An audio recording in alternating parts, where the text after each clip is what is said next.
आता तेजस जे काही बोलला ते खरं आहे ना?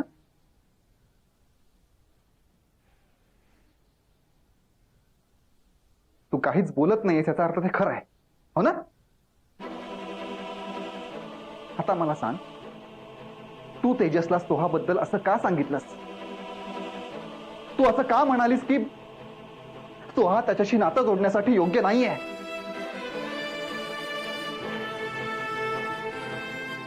मीनाक्षी, प्रत्येक वेळेस मी तुझ्या विचित्र वागण्याकडे दुर्लक्ष करत आलो. सगळे तुझ्या विरोधात असताना एक माणूस म्हणून तुला समजून घेत आलो, पण तू माझ्या चांगुलपणाचा फक्त फायदा घेतला. नाही मीनाक्षी, चूक तुझी नाहीये, चूक माझी आहे. आत्याई आणि सोहा तुझ्याबद्दल एवढं सगळं सांगत असताना मी तुझ्याकडे दुर्लक्ष केलं. सावध झालो असतो ना तर आज ही वेळच आली नसती.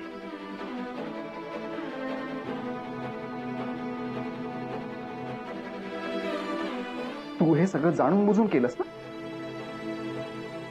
त्या सोहाने तुझं काय बिघडवलं होतं म्हणून तू तिच्याबद्दल असं सगळं वागलीस? बोल ना मीनाक्षी, बोल काहीतरी. मी तुझ्याशी काहीतरी बोलतोय, तुला कळतंय की नाही? ठीक आहे, म्हणजे तुला माझ्याशी बोलायचंच नाहीये. तसंही 2 दिवस तू माझ्याशी काही बोलतच नाहीयेस. तर मग ऐक, आता आजपासून मला तुझ्याशी बोलण्याची अजिबात इच्छा नाहीये, कळलं?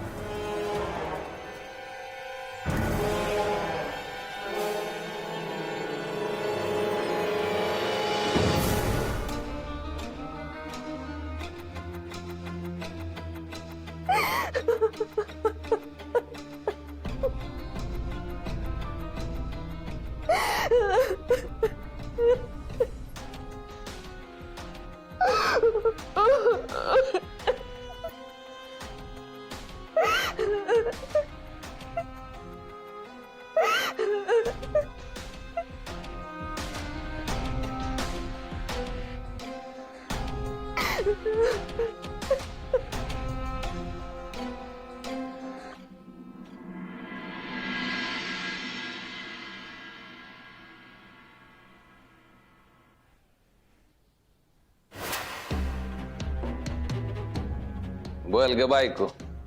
का वागलात तुम्ही माझ्याशी असं? तुम्ही इथून निघून जाणार होता तसं खोटं का सांगितलं? आणि मी सोहाबद्दल तुम्हाला वाईट सांगितलं असं का सांगितलं तुम्ही? अगं बायको, एका टायमाला किती प्रश्न विचारणार आहेस? मला माझ्या प्रश्नाचं उत्तर हवंय. दुसरं लग्न केला तेव्हा मला विचारला होता का प्रश्न? मागितलं होतं का उत्तर? जास्त शहाणपणा करायचा नाही. तुझ्या या फालतू प्रश्नांना काय लॉजिक बी नाही. तुझं कसं आहे माहिती का? ती कठपुतळी असते काय दोरे लावलेली, तशीच तू. जो द्वारा वडन तशी हालचाल करायची बघत तू. आणि कसं आहे ना बायको, आतापर्यंत तू जे खाल्लंय ना तो फक्त स्टार्टर आहे. मेन कोर्स अजून बाकी आहे, कळलं का? बरं जाऊ दे आता, काटाळा आला तुझ्या फोनवर बोलून. नेहमी सारखीच तुझी रात्र जाऊ. हा, बॅड नाईट.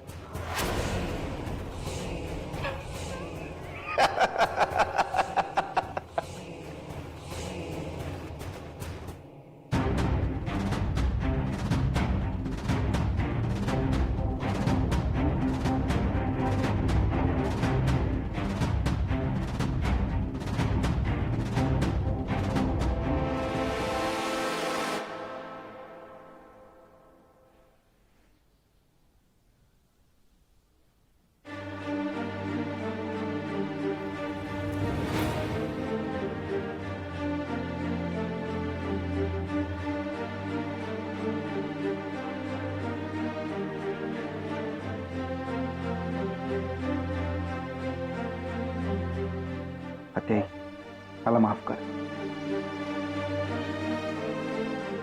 आपल्या घरात आलेली ही परिस्थिती मी नाही हँडल करू शकलो.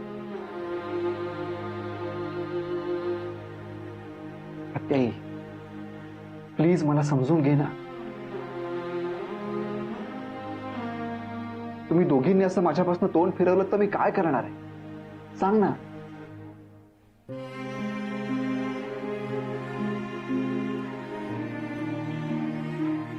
सोहा, तू मला सांग, तुझा हा दादा तुझ्या वाईटाचा कधी विचार करू शकतो? बोल ना.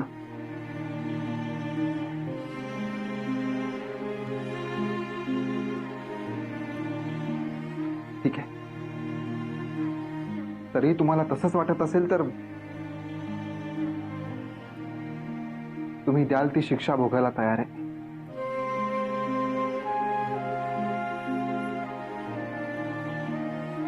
अभि, तू खरंच चुकलायस.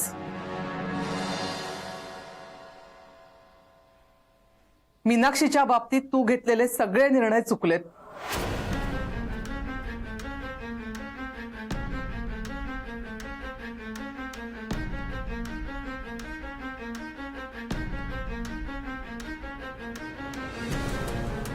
अभि, तुला खरं वाटो न वाटो, पण मला तर सारखं असं वाटतंय की दादाच्या जाण्याशी मीनाक्षीचा काहीतरी संबंध आहे.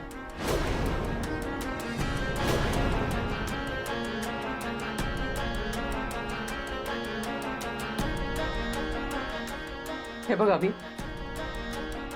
ती मुलगी आपल्या घरासाठी कधीच योग्य नव्हती आणि यापुढे सुद्धा नसणार आहे.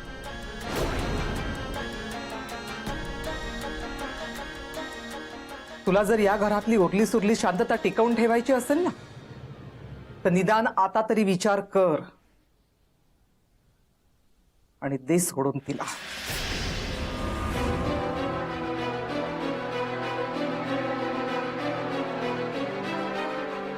ती मुलगी तुझ्यासाठी योग्य नाही.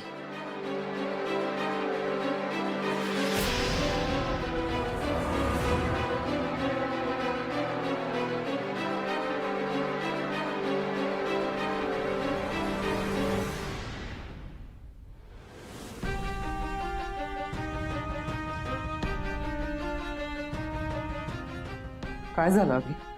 तू बोलत का नाहीयेस? एवढं सगळं घडून गेल्यावरही तू गप्पच बसणार आहेस का नेहमीसारखा?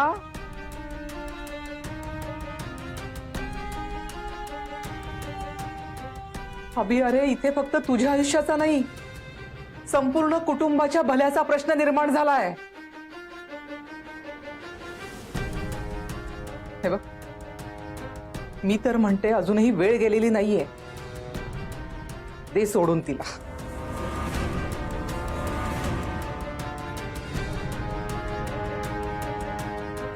तुझ्यासाठी तिच्यापेक्षा तुझं स्वतःचं कुटुंब महत्वाचं आहे.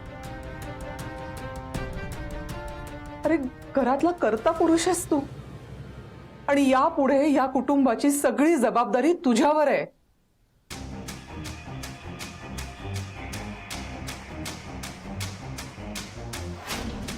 अभि, अरे बोल ना काहीतरी. हो, ते तू आता कुटुंबाच्या बाबतीत जे काही म्हणालीस ना, ते खरंच पटलंय मला.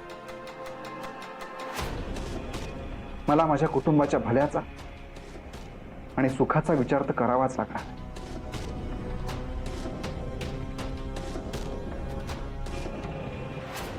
पण आत्याई, मी जेव्हा कुटुंबाबद्दल बोलतो तेव्हा मीनाक्षी सुद्धा याच कुटुंबाचा एक भाग आहे, हे मी नाही विसरू शकत.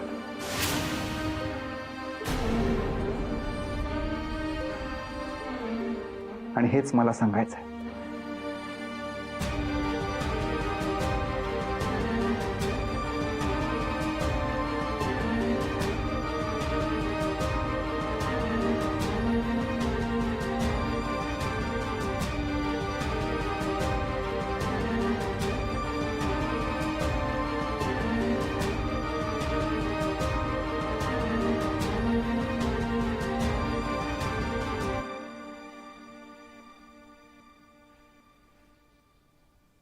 हे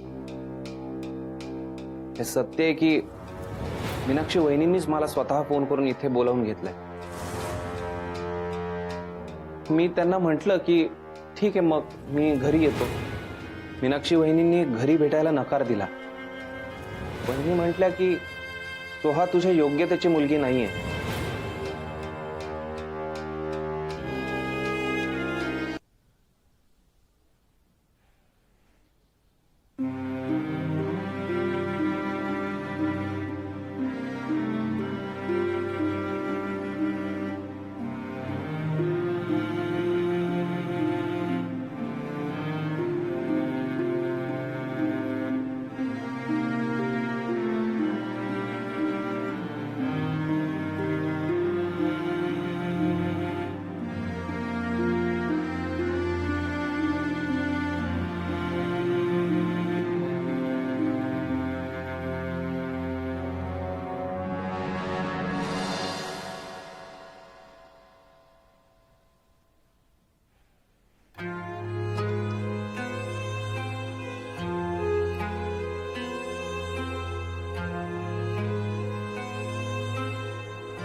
अभि, मला माहितीये तुम्ही माझ्यावर रागवलाय, पण अभि तुम्ही विचार करताय तसं खरंच काही नाहीये. आपल्यात खूप मोठा गैरसमज झालाय. अभि, मी हात जोडते, पण प्लीज ह्या सगळ्यामुळे तुम्ही स्वतःला त्रास करून घेऊ नका. आणि जमलं तर मला माफ करा.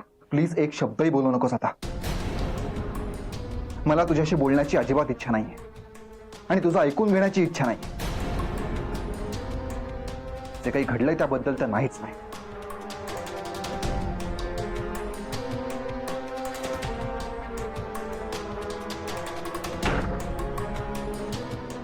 अभि, अहो. अभि,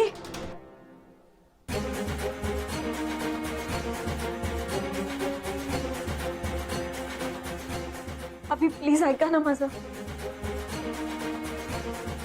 सरक.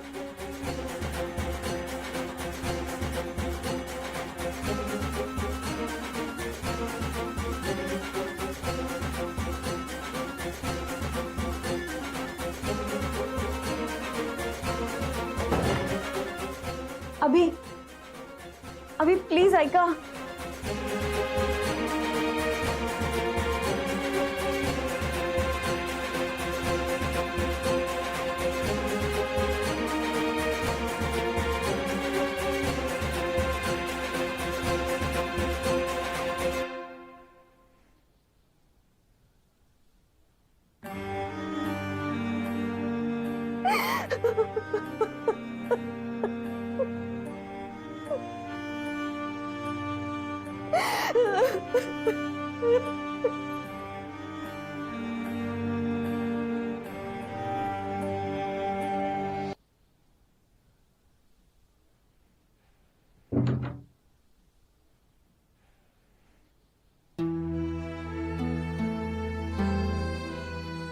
मी आपल्या कुटुंबाच्या भल्यासाठीच योग्य ते निर्णय घेत आली.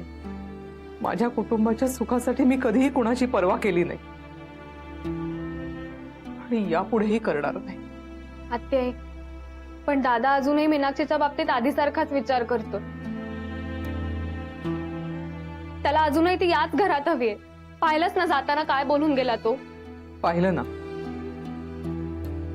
तिने त्याच्यासमोर खोटेपणाचा असा काही मुखवटा घातलाय ना की तिचं खरं रूप त्याला कळतच नाहीये.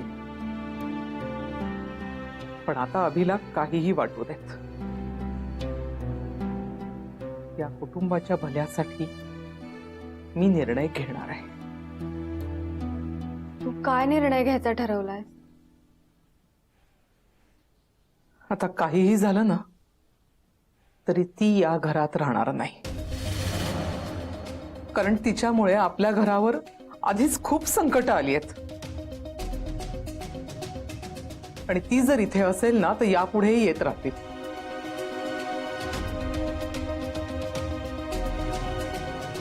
कुटुंबाच्या भल्यासाठी तिला मी या घरात टिकूच देणार नाही. आत्ते, तू जे म्हणतेस ते मला या क्षणी खरंच पटतंय. या घरातून खरंच निघून गेली पाहिजे.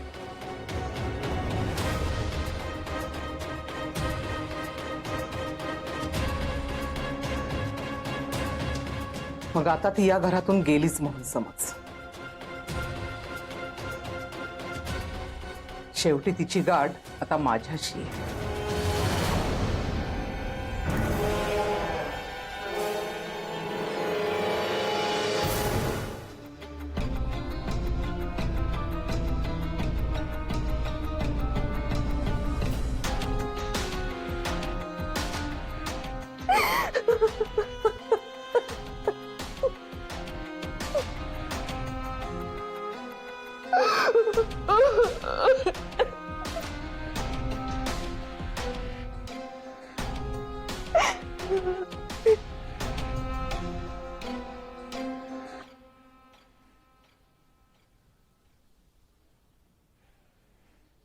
मीनाक्षी, तू माझ्यावर रागावली आहेस का?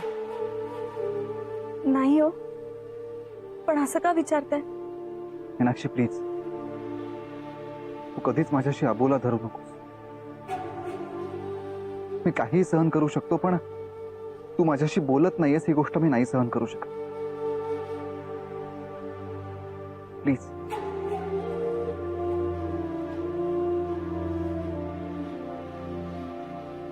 नाही अभि, मी असं कधीच करणार नाही. अजिबात अबोला धरणार नाही मी. अहो, कारण मलाच ते जमणार नाही. हा, पण माझं काही चुकलं तर तुम्ही माझ्यावर रुसून अबोला धरू नका. तुम्ही माझ्याशी न बोललेलं मला सहन होणार नाही अभि.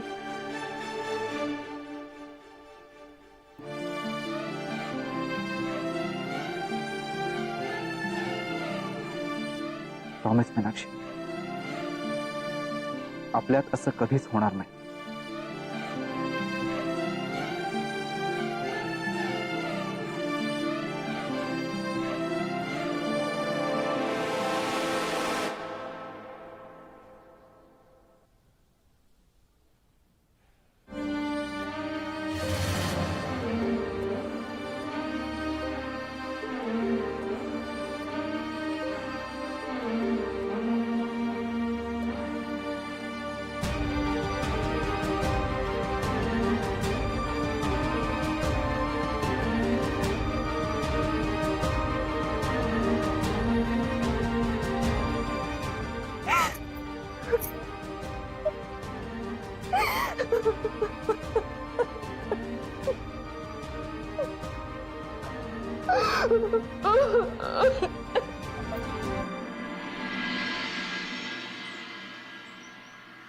विशेष मीनाक्षीला घरचे सगळेच वैतागले.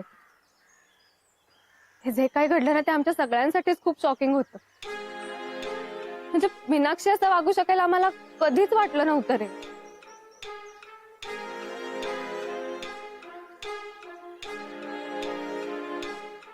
मला सुद्धा असं कधीच वाटलं नाही की मीनाक्षी वहिनी अशा वागतील. पक्की आतल्या गाठीची निघाली रे. म्हणजे दादाशी लग्न होईपर्यंत साळसूतपणाचा आव आणला आणि लग्न झाल्यानंतर शेवटी खरं रूप दाखवलं. I am sorry Soha. म्हणजे मी जर का त्या दिवशी आलोच नसतो तर हे पुढे असं काही घडलंच नसतं. तू का वाईट वाटून घेतोयस तेजस? ह्या तुझी काहीच चूक नाही. उलट मी तर म्हणेन तुझ्यामुळे आम्हाला मीनाक्षीचा खरा चेहरा कळला. आत्याई म्हणते तेच खरं. पक्की पाताळ यंत्री आहे ती. पाताळ यंत्री मीन्स? म्हणजे सतत दुसऱ्याबद्दल निगेटिव्ह विचार करणारी. माझं तुझ्याशी लग्न होऊ नये म्हणून काय काय करते बघतोयस ना. You are right Soha. मला ना खूप निगेटिव्ह वाईब्स येत आहेत. आपलं रिलेशन उगाच कॉम्प्लिकेटेड होते. मला असं वाटतंय की पुढे काही घडण्याआधी आपण लग्न करावं. Soha, I don't want to lose you. मला खूप इन्सिक्युअर झाल्यासारखं वाटतंय. माझी कंडिशन काही वेगळी नाहीये तिथे.